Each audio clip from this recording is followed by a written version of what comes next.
For this chapter, we're going to just go over chapter 4 again, okay?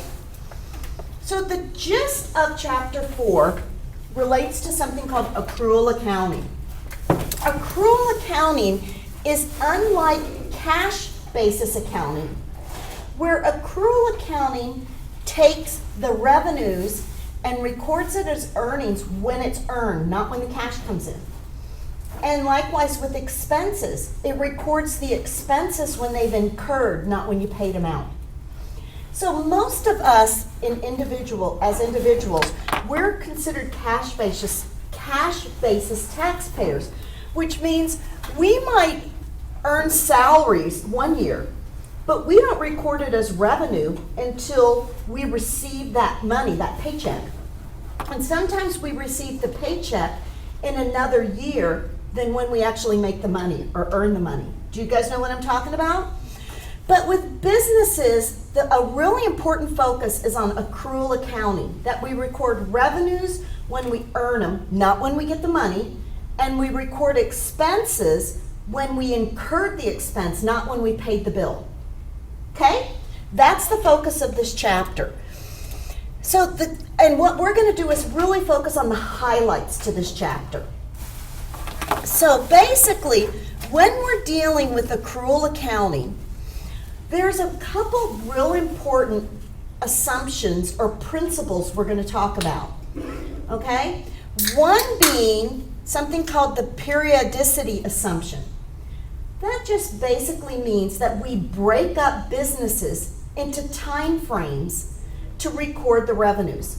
We do that in our own lives. When we file a tax return for the year 2013, we made X amount of dollars, or we lost X amount of dollars.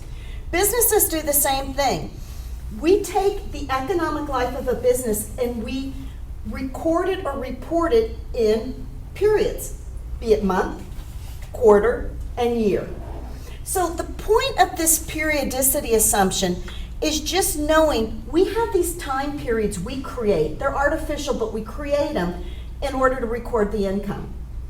So this is an important period to know we're going to record the income when we make the income, not when we receive the money. So periodicity assumption is going to be a multiple choice we're going to have. You guys are going to remember that. Another one is called the revenue recognition principle. Companies recognize revenue in the accounting period in which the performance is satisfied. So let's say I do a tax return, or I complete a big audit, and the audit went from February to March, okay? I'm going to record the revenue. Say I earned $3,000 for completing that audit. I'm going to record that revenue probably at the end of March, or I might even record a portion in February, a portion in March. But if I don't get paid until June, I'm going to still record the revenue that I earned when I finished the audit in roughly February or March. Even though I got the money in June, that's not when I'm going to record the revenue. I'm going to record it when I completed the services. Does that make sense? So here's an example. Conrad Dry Cleaners cleans clothing on June 30th, but customers do not claim and pay for their clothes until the first week of July. The journal entry for June and July would be, at the end of June, they're going to show they earned that money, the service revenue. See, even though the cash didn't come in until July, they're going to show the earnings in June and then show that an accounts receivable, they're due that money. And then when the money comes in July, do you see how the service revenue's already been recorded as income?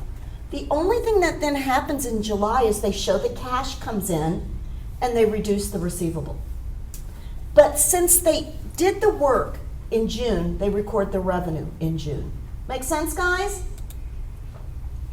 So that's the revenue recognition principle, meaning we record revenue when we basically earn it or substantially complete the work.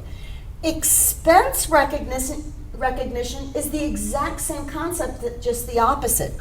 We match expenses with revenues in the period when the company makes efforts to generate those revenues. So, in other words, let's say I'm completing an audit in February and March. And part of this audit, I have to hire someone for $1,000 to help me with the audit. I might not pay them until April, say for their services, but I need to match when I earn the money and match the expenses I have to fork out to make that money. Because if you think about it, it keeps it balanced. You match your revenues with your expenses, and so they offset one another. Think of building a home. Let's say it takes a year to build a home. And so you build the home from January through December. And then you finally, let's say, sell the home in the next year. You're going to want to match the revenues in selling that home with all those expenses for the year in selling the home. Because if you don't, it's lopsided. Okay? Make sense, kind of? So, we've got these various assumptions and principles. The periodicity assumption shows we have these artificial periods in which we record revenue. Revenue recognition principle shows we record revenue when we satisfy or earn it. Expenses, we match revenues with the expenses with the revenues. And this revenue recognition principle and expense recognition principle is required by GAAP, generally accepted accounting principles. Businesses are required to use the accrual method of accounting. Okay? Make sense there? Now, what's the difference between accrual versus cash? In accrual basis, transactions get recorded in the period in which the events occur. Revenues are recognized when services are performed, even if the cash didn't come in yet. It's when we earned it. And expenses are recognized when they're incurred, even if they weren't paid for yet. But with cash basis of accounting, it's logical. Revenues only get recognized when the money comes in, and expenses only get recognized when you pay the bills. But we, as far as companies go, need to report based on the accrual basis of accounting. Here's an example. Fresh Colors paints a large building in 2013. In 2013, it incurs and pays total expenses of $50,000. It bills the customer $80,000, but they don't get the payment until 2014. So if you look at the accrual basis, basically in 2013 they finished the work. So we show the revenue of $80 in 2013. We show the expenses of $50 in 2013. Okay? In 2014, we don't show any revenue or expenses on this job because everything happened in 2013 on the accrual basis. But under cash basis, look how goofy it is. We paid the expenses in 2013. So we would only show, not the revenue, but the expenses in 2013 because that's when we paid them. And then in 2014, we'd show the revenue because that's when we received it. But do you see how they don't match up? So it's really not consistent or congruent of really how a company does. It looks like under the cash basis, they lost money in 2013. And then in 2014, it looks like they made a lot of money. But truthfully, DVD. But truthfully, under the accrual basis, it's more accurate to really show what occurred as far as revenues and matching with the expenses. Any questions on that? Does that make sense, guys? Which one of these statements about the accrual basis of accounting is false? Accrual basis. Companies record events that change their financial statements in the period in which events occur, even if cash was not exchanged. Companies recognize revenue in the period in which the performance obligation is satisfied. The basis is in accord with generally accepted accounting principles. Companies record revenue only when they receive cash and record expenses only when they pay out cash. What's that last one? Is that revenue recognition or is that the cash revenue? Cash. So that is not true as it relates to accrual basis. Now, because we recognize revenues when we earn them and expenses when we incur them, we have to do these various adjusting entries to make things match up. Because sometimes when we go and we say buy insurance for a year or two at a time, we'll show this prepaid insurance, but then at the end of the period we have to show we used it up. You guys know what I'm talking about? Kind of the revenue recognition principle. We pay for the insurance up front, but we don't treat it as an insurance expense until we use it up. Same with supplies. Sometimes we earn money, but we don't send a bill out until the next month. But if we actually completed the work, we might have to create a journal entry to show we really did the work. So there are these adjusting entries that accountants at the end of the period need to perform so we can be on the accrual basis of accounting. There are two types of these adjusting entries. And basically, the two types of entries are deferrals and accruals. Now, don't get real caught up in knowing, oh, I got to know which is a deferral, which is an accrual. Just know there are two types of adjusting entries we're going to do. Deferrals are where we have things we've already paid for. We've paid them up front, but now we need to go back and adjust the books to show we've used something up. The two types of deferrals relate to money got paid up front to us, but then we have to show we used up the money for expenses, or let's say revenues were given to us up front, our money, for services performed that we didn't perform yet. But then once we perform them, we have to adjust it. Do you guys know what I'm saying? So when we're dealing with unearned revenues, think of it like this. We have an attorney. We're getting a divorce. And so the attorney's books show we gave them a retainer of $4,000 up front, but he didn't earn this money yet, so he has to show it as unearned revenue for $4,000, which is a liability, isn't it? But then, once he does some work for us, and let's say in the first month, he does $1,000 worth of work for us, he's going to then, at the end of the month, take this unearned revenue and show he really earned. So he's going to reduce the unearned revenue, and then he's going to go revenue services, $4,000. So do you see what he's doing is this type of prepaid or unearned revenue, initially when we gave him the money, none of it had been earned, so it was a liability on his books. But then once he earns it, he adjusts it. Do you guys get what I'm saying? So that is a type of deferral. The other type is a prepaid expense, such as, let's say we pay 2 years of rent up front. Will we show prepaid rent? We credit cash. But then once each month goes by, it's not a prepaid rent anymore, is it? It's rent expense. Do you guys know what I'm talking about? Those are deferrals.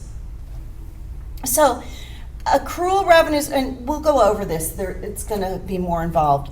Ultimately, after we create these adjusting entries, we'll do a new revised trial balance to update our figures. So deferrals, prepaid expenses, unearned revenues. Here are some examples. Payment of cash, it gets recorded as an asset because we haven't used it up yet. Prepaid supplies, prepaid insurance, prepaid rent, and basically they're prepayments until we use them. Okay? Make sense? Costs that expire with the passage of time or through use. And what we have to do is record journal entries, adjusting entries, to show that we used it up. Okay? Here's an example. With prepaid expenses, we initially will start with, say, prepaid insurance or prepaid rent. through the passage of time when we use it up, we're going to then reduce our asset and show it as an expense. Okay? Am I losing anyone? Am I going too fast? Here's an example. Sierra Corporation purchased supplies costing $2,500 on October 5th. Sierra recorded the purchase by increasing the asset supplies. This account shows a balance of $2,500 in the October 31st trial balance. An inventory count at the close of business on the 31st reveals that $1,000 of supplies are still on hand. Wow! So when we created the transaction, we bought all these supplies and we showed it as supplies up front. Now that we've used up $1,500 of it, do you see how we have to adjust our supplies account? We have to bring it down to $1,000, and since we've used it up, we have to show it as a supplies expense. Does that make sense? So we'll here debit or increase our supplies expense, reduce our supplies, which is an asset. That's an adjusting deferral journal entry. On October 4th, Sierra paid $600 for a 1-year fire insurance policy. Coverage began on October 1st. Sierra recorded the payment by increasing the asset prepaid insurance. Right now it shows a $600 balance, but $50 of it expires each month because the $600 was for a year or 12-month policy. So at the end of each month, we're going to want to reduce that asset by $50 or credit that asset, and the other hand will be increase our expense or debit our expense. Does that make sense? Those are deferral journal entries. Depreciation is another type of adjusting entry, and we talked about how this building is going to last us longer than a year. So we use up a piece of this building every year. So depreciation is another method of an adjusting entry where we take this asset and we show some use of it each year because it's going to get used up. It's not going to be what it was every year or 30 years ago. So buildings, equipment, all of these large, long-lived assets are put in the books as an asset. But then what we do is we show a bit of depreciation as an expense during each of the periods. And what we try to do here is, if office equipment is $480 a year, the depreciation on it, we show what we bought the equipment for. We keep that the solid figure of $5,000. But each year we're going to record $480 or each month $40. So we're going to have what's called this contra account called accumulated depreciation, which reduces our offsets our equipment of $40 each month, and we show a depreciation expense for using up that equipment each month of $40. So $40 is the depreciation. We credit something called accumulated depreciation for $40. When we show the assets along with the accumulated depreciation in the balance sheet, we keep them separate. So as you can see here, we show the equipment and then we keep that at the full cost initially the historical cost we purchased it for, but we keep track of exactly how much we've used up on this equipment throughout the time until we sell it. Let's just look at an example here. How about, let me just go to Target's 10K report.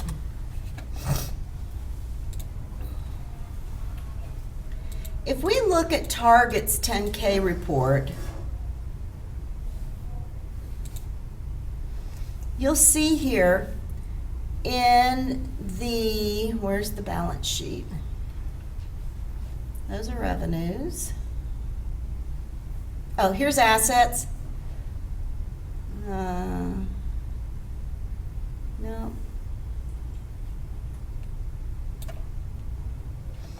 How about Target Corporation balance sheet?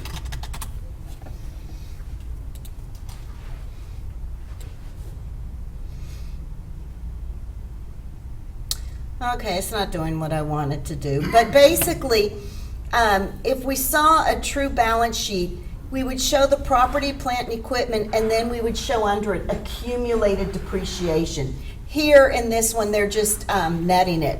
You can see here with the intangible assets, they are showing the accumulated amortization under it. But generally, in a true balance sheet, they'll show the total amount, and then right below their assets, they'll show the accumulated depreciation. Sorry, not a good example there. So let's go back to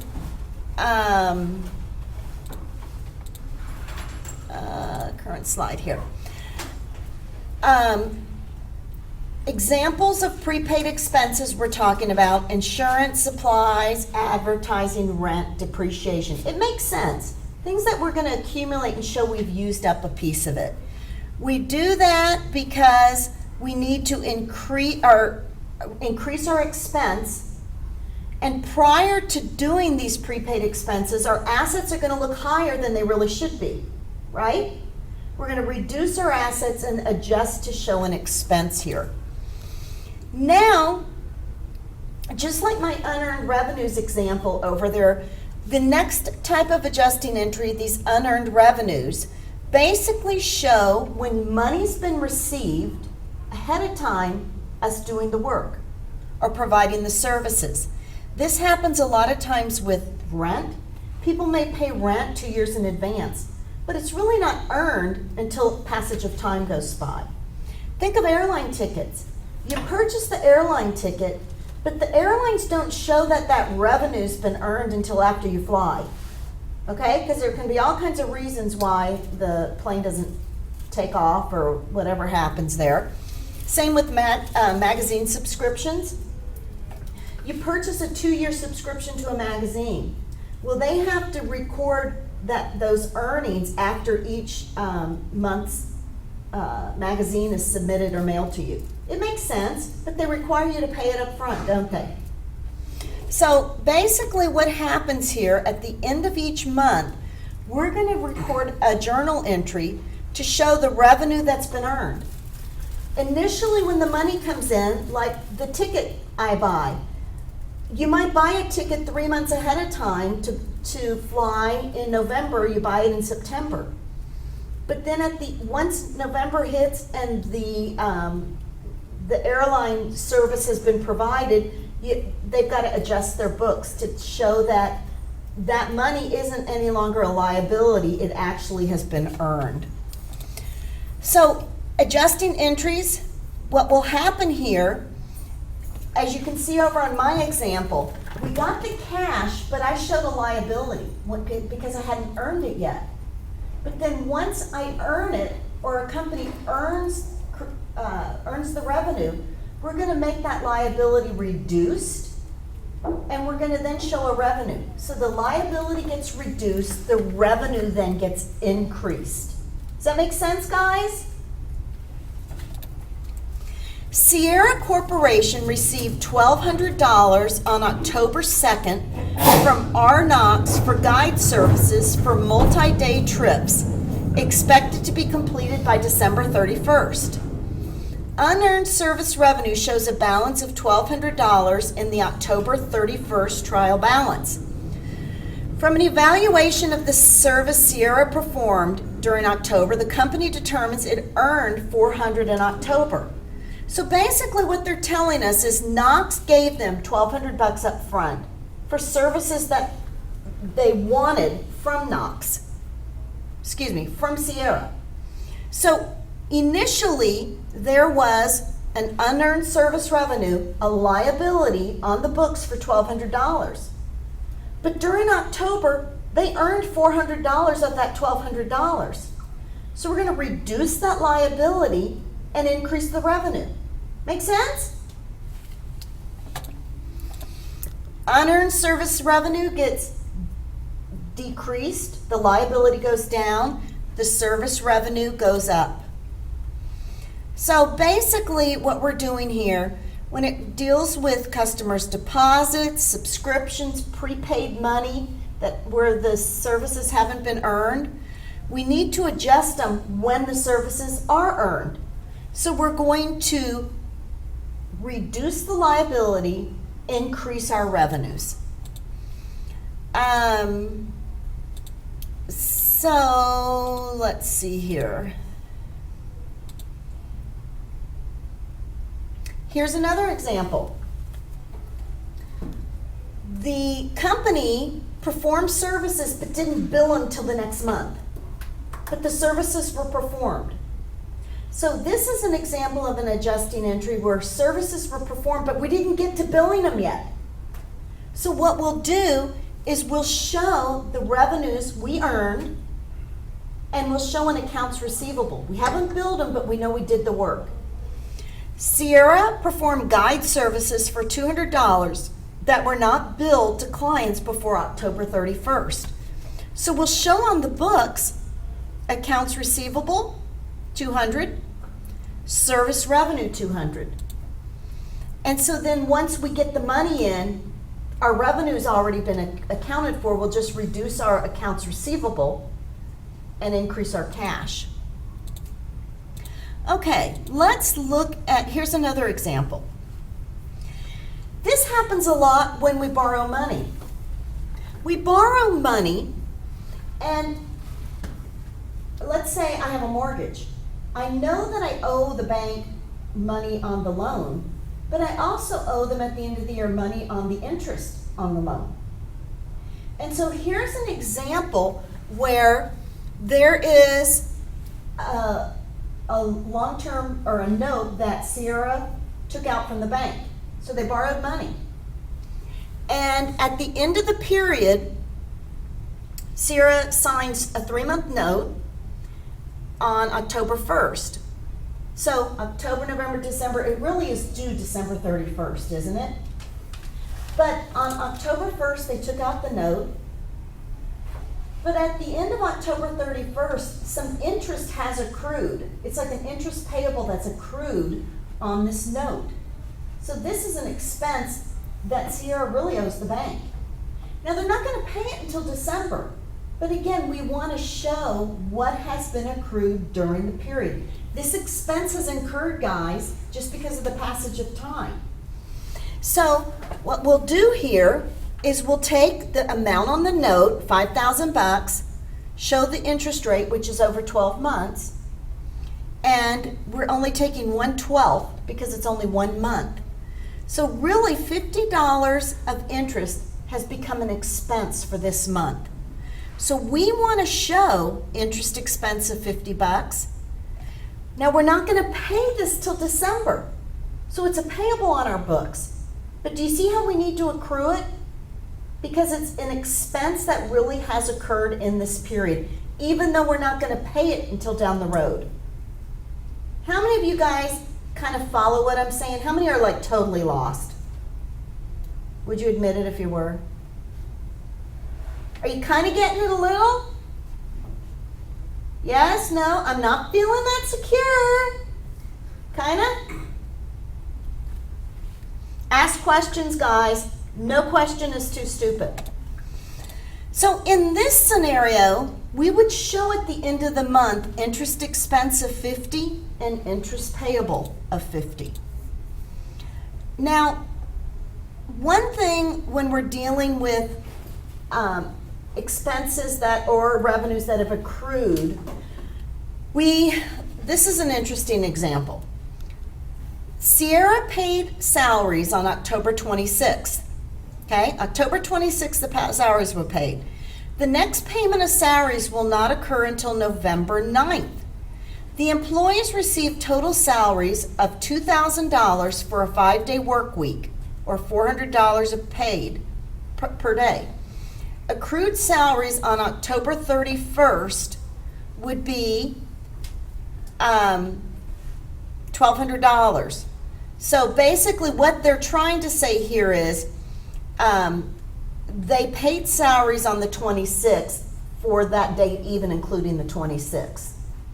So at the end of October, even though we're not going to pay salaries till the 9th, 3 days of salaries have been incurred. We owe them that money. The employees did do the work. So we will, for the end of October, show a salary expense for $1,200, and we'll show that as a salary payable, because the work was performed in October. So we want to match those expenses incurred with the revenue. See how we're going back to what the whole purpose of accruals, adjusting entries are? Sierra Corporation last paid salaries on the 26th. The next payment of salaries won't occur until November 9th. The employees received total salaries of $2,000 for a 5-day work week, or $400 a day. Thus, accrued salaries on October 31st are going to be $1,200. So we'll show a salary and wage expense of $1,200, and then we'll show a payable of $1,200. Okay, after we go through all of these journal entries, we're going to come up with a new trial balance, adjusting our figures. Now, remember, a trial balance is just all the debits combined, all the credits combined. And debits need to equal credits, don't they? So let's look at, let's just do a problem real quick let me go back here. Let's do a problem, okay? How you guys doing? Anyone need a break? Yes, no, you don't care? Maybe a small one. Okay, run to the bathroom. Okay?